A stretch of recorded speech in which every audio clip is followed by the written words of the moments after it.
जी संगे करतारू जैसे हम ठीक करतनी बुझनी फगुओ के दिन केहू करेला कैसे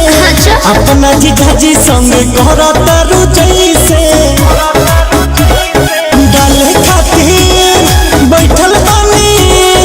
काहे डालवावेलू ना हमके बोला के अच्छा आज जीजा तोहर रंग मारा चाहिले खाला दे बुझलो लगतले आए बड़ा केमिकल मिला के हर बार सब दिन बता जीजा तोहर रंग मारा चाहिले खाला दे लगतले आए बड़ा केमिकल मिला के जीजा तोहर रंग मारा साना ना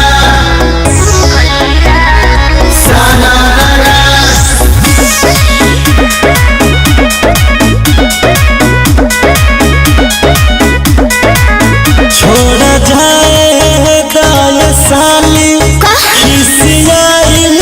ना जला मन करतारू अपना भाव खाइल ना जला हो तू तो घात कइले बाड़ो जीजा जी गंदा बात कइले बाड़ो जीजा जी तोहरा के देखल तोहरा के देखो तो गजब फीलिंग जागे आई हो दादा जीजा तोहर रंग मारा चाहिले खाला दे ओहो लगतले आइल बाड़ो केमिकल मिला के जीजा तोहर रंग मारा चाहिले खाला दे लगतले आइल बाड़ो केमिकल मिला के जीजा तोहर रंग मारा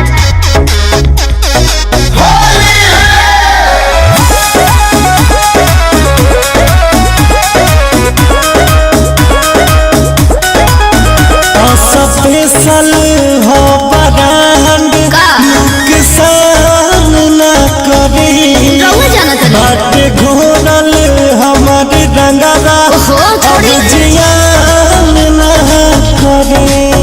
ना छोड़ो लो से छूटे जीजा जी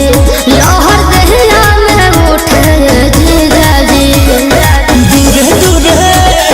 भागेलू का दूरे दूरे भागेलू का अपना तेरा के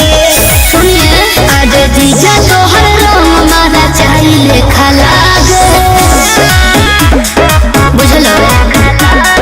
लगतले आए बड़ा केमिकल मिला के हर बार सब दिन बता जीजा तोहर रंग मारा चाहिले खाला दे लगतले आए बड़ा केमिकल मिला के डाले खातिर बैठल बानी काहे डालवावेलू ना हमके बोला के अच्छा आज जीजा तो